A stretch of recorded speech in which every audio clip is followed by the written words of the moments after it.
এবার ব্রাজিলিয়ান তারকাদের কাঁদাতে যাচ্ছেন লাউতারো মার্টিনেজ। মেসির পরে লাউতারোই নিয়ে যাচ্ছেন আর্জেন্টিনাতে Ballon d'Or. Vinicius Junior, Raphinha, Lautaro Martinez, Ousmane Dembele কে পেতে যাচ্ছে 2025 সালে ব্যালন ডিওর? কার হাতে উঠবে? এবার লিওনেল মেসি নিজে মুখে প্রকাশ করলেন 2025 সালের ব্যালন ডিওর জয়ীর নাম। লিওনেল মেসির এমন কথাবার্তা এবং মেসির মতে কে পেতে পারে ব্যালন ডিওর, সেই সবকিছু নিয়ে বিস্তারিত থাকছে শামীম আহমেদের লেখা প্রতিবেদনে।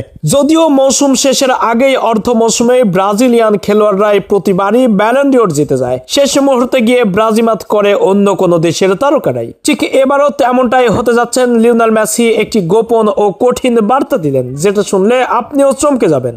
ইতিমধ্যে ফিফা 2025 সালের ব্যালন ডিওরের মনোনয়নের তালিকা প্রকাশ করেছেন। সেখানে রয়েছেন আর্জেন্টিনার দুইটি তারকা, ব্রাজিলিয়ান তারকা রাফিনিয়া ও ভিনিসিয়াস রয়েছেন। অন্যদিকে কিলিয়ান এমবাপ্পে, জুড বেলিংহামরাও রয়েছেন এই তালিকায়। তবে কে পেতে পারে ব্যালন ডিওর ট্রফি সেটা স্পষ্ট করে ক্লিয়ার করলেন আর্জেন্টিনার এই ফুটবলের মহারাজা। তিনি এ তালিকার খেলোয়াড়দের সেরা বলে দাবি করলেন 5 জনকে। লিওনেল মেসি এ তালিকার 5 নম্বরে রাখলেন ভিনিসিয়াস জুনিয়রকে এবং এ তালিকার 4র্থ নম্বর স্থানে রাখলেন মিশরিয়ান তারকা লিভারপুলের দুর্দান্ত পারফর্মধারী খেলোয়াড় মোহাম্মদ সালাহকে এবং 3য় নম্বরে রাখলেন বার্সেলোনা ও ব্রাজিলিয়ান তারকা রাফিনিয়াকে। দুর্দান্ত একটি সিজন কাটিয়েছেন রাফিনিয়া এবারে। এবং দ্বিতীয়তে রেখেছেন ফরাসি তারকা ও পিএসজির দুর্দান্ত পারফর্মধারী খেলোয়াড় উসমান দেমবেলেকে এবং এ তালিকার 1 নম্বর স্থানে রেখেছেন লাউতারো মার্টিনেজ ও ইন্টার মিলান ক্যাপ্টেনকে। ইন্টার মিলানের হয়ে দুর্দান্ত একটি সিজন কাটিয়েছেন লাউতারো মার্টিনেজ। আর্জেন্টিনার জাতীয় দলকেও অনেক কিছু দিয়েছেন। তাই তো এবার মেসি বলছেন, আমার পরে এবার আর্জেন্টিনাতে